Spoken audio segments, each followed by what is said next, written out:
Hello guys, welcome back to my channel. അപ്പം ഇന്നത്തെ video എന്ന് പറഞ്ഞാൽ ചാറ്റ് വിത്ത് മൈ കൊച്ചാപ്പ എന്നുള്ളൊരു വീഡിയോ ആണ്. അപ്പം എൻ്റെ വാപ്പാടെ അനിയനുമായിട്ട് ഉള്ളൊരു വീഡിയോ ആണ് ചെയ്യുന്നത്. പക്ഷേ കൊച്ചാപ്പാക്ക് വീഡിയോയിൽ വരാനൊരു ബുദ്ധിമുട്ട്. കൊച്ചാപ്പ വീഡിയോയിൽ അതൊക്കെ പറയും, കാര്യങ്ങളെല്ലാം പറയും, പക്ഷേ വീഡിയോയ്ക്ക് മുന്നിൽ വരാനൊരു ബുദ്ധിമുട്ടാണ്. അതുകൊണ്ട് ഞാൻ വീഡിയോ അല്ലാതെ എടുക്കാമെന്ന് വിചാരിച്ചു.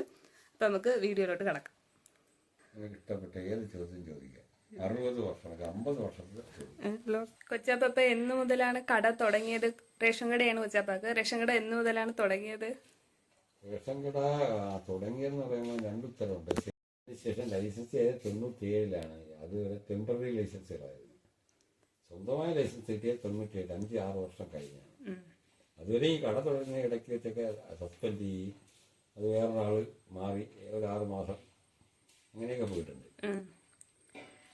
പിന്നെ മുമ്പ് നിങ്ങൾ ആറ്റിന്റെ അക്കരയായിരുന്നല്ലോ, മൈലമൂട്. നമ്മുടെ കല്ലടയാറിന് അക്കരെ കുറെ ആൾക്കാർ താമസിക്കുന്നുണ്ടായിരുന്നു പണ്ട് കാലത്ത്. ഇവരും നമ്മളെ കുടുംബ വീട് അവിടെയായിരുന്നു. അപ്പൊ അന്നത്തെ കാലമൊക്കെ എങ്ങനെ ഉണ്ടായിരുന്നു വെച്ചപ്പോ അവിടെ താമസമൊക്കെ? ആ കാലഘട്ടം എന്ന് പറയുമ്പോൾ എന്നെ പ്രസവിക്കുന്ന 1963-64 കാലഘട്ടം. അന്ന് ഈ വയലേലകൾ അന്ന് ആളുകൾ കൂടുതൽ ആകർഷിക്കുകയും നെല്ലിനും അരിക്കും ക്ഷാമമുള്ളൊരു കാലഘട്ടം. അങ്ങനെ പൈസ ഉള്ളവർ ഈ നെൽ കൃഷി ചെയ്യാൻ വേണ്ടി പട്ടം താണുള്ള അന്ന് 1950 ആ കാലഘട്ടമാണ്. അന്ന് ഈ പട്ടം കോളനിയൊക്കെ വീതിച്ചു കൊടുത്ത കണക്ക് കുറേ ഭാഗങ്ങൾ വയലേലകൾ പാട്ടത്തിന് കൃഷിക്ക് വേണ്ടി കൊടുത്തിരുന്നു. ആ കാലഘട്ടത്തിൽ കിട്ടിയ മാത്രം പത്മനാഭപിള്ള എന്ന് പറയുന്ന ആളുടെ മകൻ ഗോപാലപിള്ള എന്ന ഉമ്മയുടെ പേര്, എൻ്റെ മാതാവിൻ്റെ പേർക്ക് ഒരു 3 ഏക്കർ 10 സെന്റ് സ്ഥലം അന്നത്തെ 8000 രൂപ എടുത്തു. അന്ന് ട്രാവാങ്കൂർ കൊച്ചിൻ എന്നാണ് മുദ്രപത്രത്തിൽ തന്നെ കിടക്കുന്നത്. കേരള 56-ന് ശേഷമാണ് കേരളം ഉണ്ടാകുന്നത്. അതിന് മുമ്പ് വാങ്ങിയൊരു സ്ഥലമാണ്. അപ്പോൾ ആ കാലഘട്ടത്തിൽ ജനിച്ചതിന് ശേഷം കുട്ടികളെ വിദ്യാഭ്യാസത്തിന് വേണ്ടി ഒരു 7 വർഷം കഴിഞ്ഞപ്പം വീണ്ടും നമ്മൾ കല്ലുകുഴി ചോഴിക്കോട് എന്ന് പറഞ്ഞ ഭാഗത്തേക്ക് പോയി. പിന്നെ എനിക്ക് വന്ന് എൻ്റെ 15 വയസ്സിന് ശേഷമാണ് അവിടേക്ക് തിരിച്ചറിയുക. അത് 79 SSLC പാസ്സായതിനു ശേഷം വീണ്ടും നമ്മൾ ഈ മൈലൂരിൽ മാത്തകരിക്കത്തിലേക്ക് വരുന്നു. അങ്ങനെ നല്ല അവശ്യമായ സൗന്ദര്യമുള്ള ഒരു മേഖലയാണ്. ഇന്നും അത് ആളുകൾ ആടാതാക്കുന്നത്. പക്ഷേ ഇപ്പോൾ സർക്കാർ ഒരു പുതിയ പദ്ധതി പ്രകാരം ഫോറസ്റ്റിൽ നിന്ന് പുറത്തു പോകാനുള്ള ആളുകളെ കുറേ ആളുകളെ ഇറക്കി വിട്ട് നല്ല ഈ കോമ്പൻസേഷൻ കൊടുത്തുകൊണ്ടാണ് എനിക്കത് ഒരു 30 ലക്ഷം രൂപ കിട്ടി. അങ്ങനെ ഞാൻ ഇങ്ങ് താമസിച്ചു പോവുകയും ചെയ്തു. ഞാൻ മാത്രമല്ല, ഒരുപാട് പേര്. നമ്മൾ അന്നത്തെ ഒരു 18 വീടുകൾ മാത്രമേ ഈ മാത്രകരിക്കുന്ന കൊച്ചി വെച്ചിട്ടുണ്ടായിരുന്നു. അതിലൊരു 15ഓളം ആളുകളും പുറത്തിറങ്ങിപ്പോയി. ഒരു 3-4 ആളുകളെ ഇന്നും ബാക്കിയുള്ളൂ. അവർക്ക് കൂടുതൽ വസ്തു ഉള്ളതുകൊണ്ട് അവർക്ക് മുതലായില്ല എന്ന് പറയുന്നത്. പക്ഷെ ഇപ്പൊ ആനയും മറ്റു മൃഗങ്ങളും കാണുന്ന കൃഷികളൊന്നും അവിടെ നടക്കുന്നില്ല. അങ്ങനെ ഏറ്റവും നല്ല കന്നാലിയെ മേയ്ക്കാൻ ഏറ്റവും നല്ലൊരു ആനയൊക്കെ വരുമായിരുന്നു. അന്ന് ആനയൊക്കെ വളരെ ദൂരെയായിരുന്നു. പിന്നെ വനസംരക്ഷണ സമിതി എന്നൊരു സംവിധാനമാണ്. PFM പദ്ധതി പ്രകാരം സർക്കാർ ഈ വന്യജീവികളെ ആക്രമിക്കാതിരിക്കാനും വനവൽക്കരണം നടത്താനും പിന്നെ വനത്തിന്റെ വെള്ളിൽ ജനങ്ങളുടെ പേരുള്ള ആ അധീശത്തെ കുറെ കുറയ്ക്കാനും വേണ്ടി പുതിയ പദ്ധതി ആ നാട്ടുകാരെ കൊണ്ട് തന്നെ വനസംരക്ഷണ ഏറ്റെടുപ്പിച്ചു. അതാ പാർട്ടിസിപ്പേറ്ററി ഫോറസ്റ്റ് മാനേജ്മെന്റ്, PFM പദ്ധതി വരെ, VSSകൾ, എക്കോ ഡെവലപ്മെന്റ് ഏജൻസി, ഇങ്ങനെയൊക്കെ. അങ്ങനെ അതിന്റെ ഒരു പ്രസിഡന്റായിട്ട് ഞാൻ വർക്ക് ചെയ്തിട്ടുണ്ട് 6 വർഷത്തോളം. അപ്പൊ നമ്മൾ വനവൽക്കരണം നടത്തുക, മൃഗങ്ങൾ വളരാൻ അനുവദിക്കുക, കാട്ടുതീ തടയുക, ഇങ്ങനെയൊക്കെ ചെയ്ത് അത് നമുക്ക് എല്ലാവർക്കും ഒരു 100 രൂപയ്ക്കടുത്ത് എല്ലാ ദിവസവും ശമ്പളം കിട്ടുന്ന ജോലികൾ. അങ്ങനെ ഒരുപാട് പേര് നമ്മൾ ആ ഒരു 10, 60, 70 ആളുകൾക്ക് സ്ഥിരമായ ജോലി കിട്ടുമായിരുന്നു. ഇങ്ങനെയൊക്കെ ഇപ്പോൾ വനം അമിതമായി വളരുകയും എല്ലാ പണ്ടുണ്ടായിരുന്ന വെറും മുട്ടക്കാടുകളെല്ലാം നിബിഡ വനമായി മാറി. അത് കാരണം മൃഗങ്ങൾ തള്ളിക്കയറുകയും അവരുടെ അവസ്ഥയ്ക്ക് നമ്മൾ മനുഷ്യർ മാറിക്കൊടുക്കേണ്ട അവസ്ഥയെത്തി.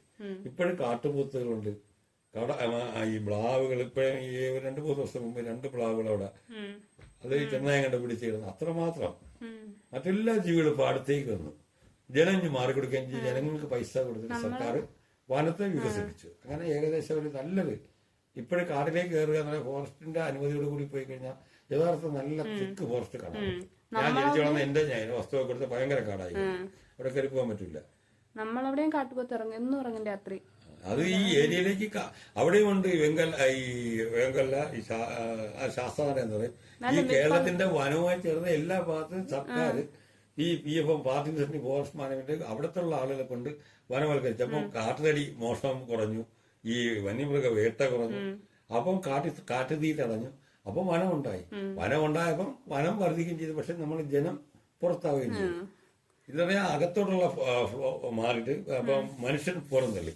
യഥാർത്ഥത്തിൽ അത് വനങ്ങൾ ആയിരുന്നു, അത് ഇതിന് മാറ്റിയെടുക്കാൻ കഴിയും. അത് പ്രകൃതിക്ക് ഏറ്റവും നല്ലതായിട്ടുണ്ട്. പക്ഷെ ജനങ്ങൾക്ക് കുറെ ബുദ്ധിമുട്ട്. മൃഗങ്ങൾ അധികരിക്കുകയും പന്നി ഒരുപാട് ഈ കൃഷിഭൂമിയിൽ മൊത്തം നശിപ്പിക്കുകയാണ്. അന്ന് ഒരു പന്നിയൊന്നും കാണാൻ പോലും കിട്ടില്ല. അന്ന് ഈ മൃഗങ്ങളെ വേട്ടയുടെ ഇഷ്ടം പോലെ വേട്ടക്കാരെ ഇതെല്ലാം വനസംരക്ഷണ സമിതികളും ഈ ഫോറസ്റ്റിന്റെ ആ കഴിവുകൊണ്ട് മൊത്തം ആളുകളെയും തടയാൻ പറ്റി. വനവൽക്കരണം സാധ്യമായി, അവരുദ്ദേശിച്ച ലക്ഷ്യം നടന്നു. പക്ഷെ അത് പുറത്തുള്ള ആളുകൾക്ക് അതൊരു ഈ വന്യമൃഗങ്ങളുടെ ശല്യം. അതാണ് ഈ ഇപ്പോഴത്തെ ഫോറസ്റ്റ് മിനിസ്റ്റർ പോലും പറഞ്ഞേക്കുന്നത്, പഞ്ചായത്ത് പ്രസിഡന്റ് പോലും പന്നിയെ വെടിയിക്കാനുള്ള ലൈസൻസ്. കാരണം അത്രമാത്രം കൃഷി നശിപ്പിക്കുക. പണ്ട് ഇതിനെയൊക്കെ കാണാൻ നമ്മൾ ഉൾക്കാടുകളിൽ പോകണമായിരുന്നു. കുരങ്ങിനെ പോലും കാണാൻ ഉൾക്കാടുകളിൽ ഞാൻ പോയിട്ടുണ്ട്. നമ്മൾ താമസിക്കുന്നത് 3-4 കിലോമീറ്റർ അപ്പുറത്തേക്ക് പോയി കുരങ്ങിനെ കാണാൻ പറ്റും. ഇന്ന് നമ്മളെ വീട്ടിന് മുമ്പ് ആയിരക്കണക്കിന് കുരങ്ങ്. കാരണം ഈ വെടിക്കാര് അഥവാ കാട്ടുമൃഗങ്ങളെ നശിപ്പിക്കാൻ സർക്കാർ അനുവദിക്കുന്നില്ല. അതുകൊണ്ട് അങ്ങനെ സംഭവിച്ചത്.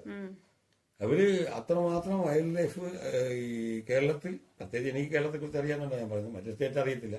ഇവിടെ ഒരു മൃഗത്തിനെ വന്നു കഴിഞ്ഞാൽ അവർ കണ്ടുപിടിക്കുകയും കർശന ശിക്ഷ നടപടി ഏറ്റെടുക്കാൻ ആൾ പേടിച്ച് ഒന്നിനെ ഉപദ്രവിക്കത്തില്ല. കാരണം ജയിലിൽ കിടക്കുകയാണ് ഈ വരി എന്തോരം ശിക്ഷ കൊടുക്കുന്ന കേസായി. പക്ഷെ അത് നിങ്ങൾക്ക് കുറെ ബുദ്ധിമുട്ടുകളുണ്ട്. പിന്നെ പണ്ടെന്ന് പറഞ്ഞാൽ നിങ്ങൾ അവിടെ ഈ കാട്ടിന്റെ ഇടയ്ക്ക് താമസിച്ചിരുന്നപ്പോഴേ നിങ്ങൾക്ക് പെട്ടെന്ന് എന്തെങ്കിലും ഒരു അത്യാവശ്യം വന്നാലോ ഒക്കെ ഈ പുഴ കടന്നു വേണം ഇപ്പുറത്ത് വരാൻ. അതൊരു ബുദ്ധിമുട്ടായിരുന്നു. എന്റെ മൂത്ത സഹോദരി അവിടെയാണ് ഇന്ന് ഈ ഗർഭിണിയായിരിക്കുന്ന സമയത്ത് ഈ തഹാമന ഒരു 10-40 വർഷത്തിന് മുമ്പുള്ള കഥയാണ്.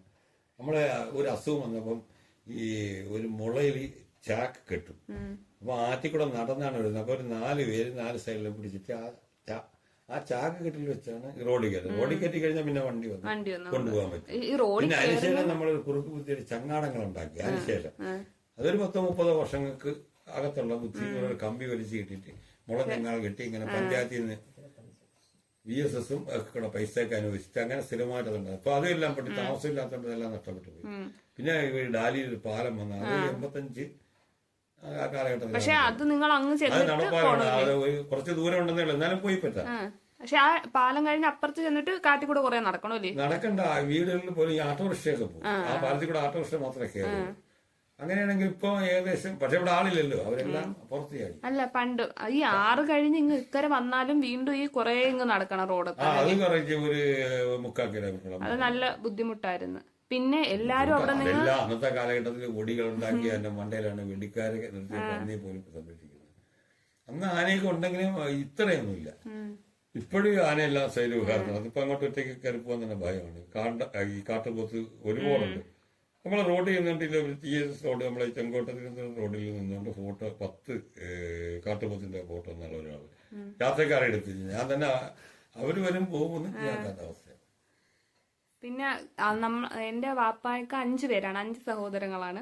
അപ്പൊ ഇവര് ബാക്കി 4 പേരും ഇങ്ങ് ഇക്കരെ വന്നതിന് ശേഷവും കൊച്ചാപ്പ കുറച്ചാള് കുഞ്ഞുമായും മക്കളും എല്ലാരുമായിട്ട് അവിടെ താമസിച്ചായിരുന്നു. ഒരു സാഹചര്യം കൊണ്ടാണ്, അല്ലാതെ പ്രകൃതിയുള്ള സ്നേഹം കൊണ്ടല്ല. നമ്മളെ വീട്ടില് ഈ 5 മക്കളില് 2 പേര് വിദേശത്തേക്ക് പോയി, സഹോദരി വിവാഹം കഴിച്ചയച്ചു. ഇളയ ആള് കല്യാണം കഴിഞ്ഞിട്ട് അയാളൊരു വർത്താനുണ്ട്, പട്ടിണി കിടന്നാലും പട്ടണത്തിൽ കിടക്കണമെന്ന്. എന്റെ അനിയന്റെ. അപ്പൊ അയാൾക്ക് കൊടുത്ത ഓഹരിയാണ് കുടുംബം വീടൊക്കെ. അത് ഉപേക്ഷിച്ചിട്ട് കക്ഷിയുടെ ഭാര്യ വീട്ടിലേക്ക് പോയി. പിന്നെ അവസാനം എന്റെ ഭാര്യയ്ക്ക് മൈലമൂട്ടില് വീട് കുടുംബസ്ഥലമൊക്കെ ഉണ്ടെങ്കിലും എനിക്ക് സ്വന്തമായി കിടക്കണം എന്നുള്ള താല്പര്യമുള്ളത്. അതുമല്ല എനിക്ക് ബിസിനസ്സുകാരായിട്ട് കുറെ ബാധ്യതയുള്ളവര് അങ്ങനെ കടം ഉണ്ടായിപ്പോയി. അങ്ങനെ ഒരു ലോൺ എടുത്ത് അവിടെ ഒരു വീട് വെച്ച് അവിടെ തന്നെ സെറ്റിൽ ചെയ്യും. ഞാനും 3 മക്കളുമായിട്ട് കുറെ. കൊച്ചാപ്പ എന്തായാലും അത് വിൽക്കാതെ അവിടെ ഇട്ടിരുന്നത് ഇപ്പം കുറെ വർഷം കഴിഞ്ഞ് കൊച്ചാപ്പ ഞാൻ വിൽക്കത്തില്ല. എന്നെ മരണശേഷം വരെ അത് ഇട്ടേക്ക് നമ്മൾ ഫോറസ്റ്റുകാർ പോകണം എന്ന് പറയുന്നതുകൊണ്ട് അത് അവർക്ക് പൈസ എടുത്തതിന് പകരം അതേപോലെ വസ്തു വാങ്ങി. എനിക്ക് ഓർമ്മയുണ്ട്, കുഞ്ഞിലെ ഞാൻ അവിടെ വന്നിട്ടുണ്ട്. പക്ഷെ അപ്പൊ ഇവിടെയാണ് നിങ്ങൾ താമസിക്കുന്നത്. നമ്മൾ ഒരു പെരുന്നാളിനങ്ങനെ നമ്മളെ ഒരു തോന്നലുകൾ മാത്രമല്ല, നമ്മൾ കുഞ്ഞുനാളിൽ അനുഭവിക്കുന്ന പ്രകൃതിയായിട്ട് ആ വയലിലെ കാറ്റ് അതൊന്നും സങ്കല്പിക്കുക. ഇന്ന് പാലക്കാടോ ഞാൻ നെല്ലുവയൽ കണ്ടിരുന്ന വർഷം അതിന്റെ തിട്ടേ കിടന്ന് നമ്മൾ ഉറങ്ങുമായിരുന്നു. അവിടെ പോയി ഒരു പാറ ഉണ്ട് അവിടെ. ഈ കാവ് പോലെ ആലിന്റെ വെച്ച് ചെടികളും അവരെല്ലാവരും ഒന്നും നമ്മൾ ഇസ്ലാം മതവിശ്വാസം ബാക്കിയുള്ളവരെല്ലാം പായസം വെക്കുകയും എന്നും തിരി വെക്കുകയൊക്കെ ചെയ്യും. ഇപ്പൊ അവിടെ ഒന്നും ചെയ്യാൻ ആളില്ല. പാറ നമ്മളെ പര്യടത്തിലാണെന്നേ ഉള്ളൂ. അതിൽ ഈ അവര് ഉത്സവം പോലെയൊക്കെ നടത്തുന്നതെല്ലാം അതിൽ തന്നെ. നമ്മളും അതിനെ സഹകരിച്ച് അവിടെ പോയി അവരുടെ അവതന പാടാനും അതിനൊക്കെ കൂട്ടം അതൊക്കെയാണ് ആ ഒരു പ്രത്യേക രീതി. അന്ന് നല്ല ഇത് ഒത്തൊരുമയൊക്കെ ആയിരുന്നല്ലേ അവിടെ ഇത്രയും ആൾക്കാരുള്ളതുകൊണ്ട്. ഇന്ന് അവിടത്തുകാർക്കുണ്ട്, നമ്മുടെ ഇടയിലെല്ലാം ഉണ്ട്, വേറെ ഭാഗങ്ങളിലേ ഉള്ളത്. നമ്മുടെ ഈ നാട്ടിലുള്ള എല്ലാവരും ഇന്നും അതല്ല. നമുക്കിങ്ങനെ ഒരു ഗ്രൂപ്പ് ഉണ്ട്, മാത്തക്കരിക്ക ഗ്രൂപ്പ്. അവരെല്ലാ വീടുകളിലെ ബന്ധുവും ആ മാത്തക്കരിക്കത്തിലുള്ള മൊത്തം ആളുകളും ഇപ്പൊ നമ്മൾ ബന്ധപ്പെടും. അവർ കല്യാണം വന്നാലും പാലുകാഴ്ച വീട് സ്ഥലങ്ങളിലേക്ക് മാറിപ്പോയെങ്കിലും എല്ലാ കുടുംബങ്ങളിലെ പ്രശ്നം അന്നത്തെ പോലെ തന്നെ ഇന്നും ഉണ്ട്. പക്ഷെ പല ഭാഗത്തായി ആ സ്ഥലം മാറി.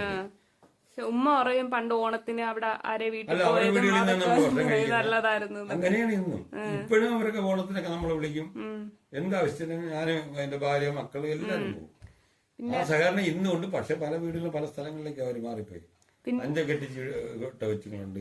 ഇങ്ങൊക്കെ പല പല ഭാഗത്ത് പോയാറുണ്ട് ഇവരുടെ അപ്പോൾ കൊച്ചാപ്പായെ കാണിക്കാതെ ഉള്ളൊരു വീഡിയോ ആയതുകൊണ്ട് ഇതെങ്ങനെ ആവുമെന്ന് എനിക്കറിയില്ല. എങ്കിലും പറയുന്ന വാക്കുകൾ ഏറെ വിലപ്പെട്ടതായതുകൊണ്ടാണ് ഞാൻ ഈ വീഡിയോ അപ്ലോഡ് ചെയ്യുന്നത്. അപ്പോൾ ഇതിൻ്റെ സെക്കൻഡ് പാർട്ടും വരുന്നതാണ്. അതിൽ കുറച്ചുകൂടി ഇൻട്രസ്റ്റിംഗ് ആയിട്ടുള്ള കാര്യങ്ങളുണ്ട്. അപ്പോൾ നിങ്ങൾക്ക് ഈ വീഡിയോ ഇഷ്ടമായിട്ടുണ്ടെങ്കിൽ please like, share and subscribe my channel. Thanks for watching.